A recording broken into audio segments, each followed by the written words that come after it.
Bible literature ministry అనుదిన ధ్యానములు December 20 అంశము మోసపరచబడకుండా చూచుకొనుడి. వాక్యము మత్తయి సువార్త 24వ అధ్యాయము 4వ వచనము. ఎవడునూ మిమ్మును మోసపరచకుండా చూచుకొనుడి. ప్రభువునందు ప్రియులారా, నేటి వాక్యమును ధ్యానించుకుందాము. మన అమాయకత్వము విషయాల పట్ల అవగాహన లేకపోవడం వలన మనం మోసగింపబడతాము. సృష్టి ఆరంభము నుండి మనుష్యులు మోసగింపబడుతున్నారు. అబద్ధాన్ని నమ్మేవారు మోసగింపబడతారు. అబద్ధమునకు జనకుడు సాతాను.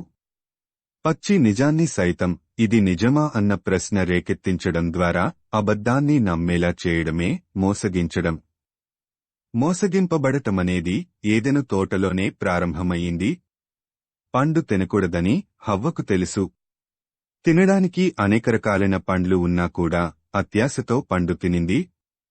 అత్యాశ కూడా మనం మోసగింపబడటానికి కారణమవుతుంది. హవ్వ మోసగింపబడటానికి కూడా అత్యాశే కారణం. ఈ లోకంలో మనం కూడా అనేక విషయాల్లో మోసపోతుంటాము.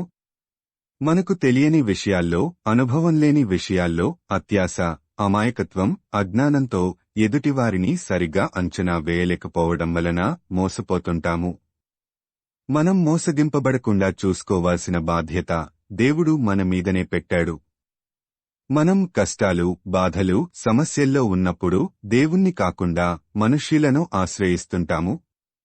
వాక్యము తెలియనివారు వాక్యము తెలిసిన వారి దగ్గరకు వెళ్లి తమ బాధలు చెప్పుకొని ఆదరణ పొందాలనుకుంటారు. అంతవరకు మంచిదే.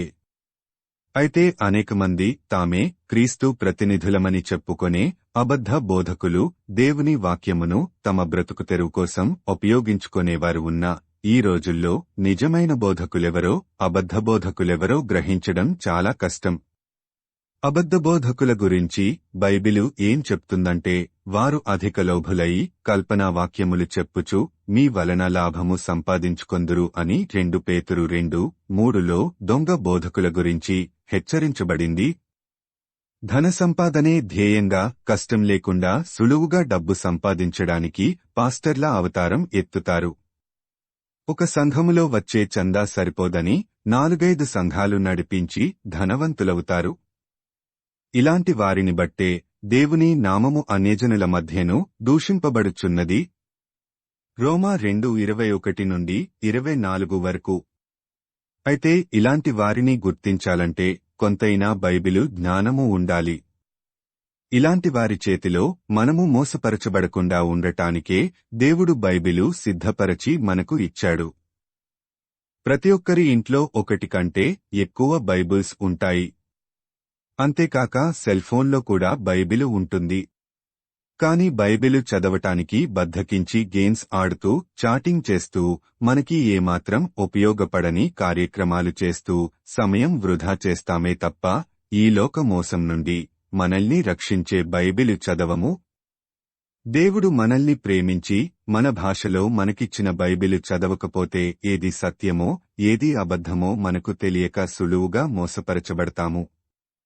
దేవుని మీద ఆధారపడి జీవిస్తూ దేవుని కాపుదలలో ఉన్నవారిని ఎవరూ మోసగించలేరు. నీవు మోసపరచబడకుండా ఉండాలంటే బైబిలు జ్ఞానము సంపాదించుకోవాలి. ప్రార్థించుకుందాము. ప్రభువా, ఈ లోకంలో మేము మోసపరచబడకుండా నీవు మాకు ఇచ్చిన బైబిలును చదివి సత్యమును తెలుసుకొనున్నట్లు మాకు సహాయం దయచేయమని యేసయ్య నామమున అడుగుతున్నాము తండ్రి. ఆమేన్.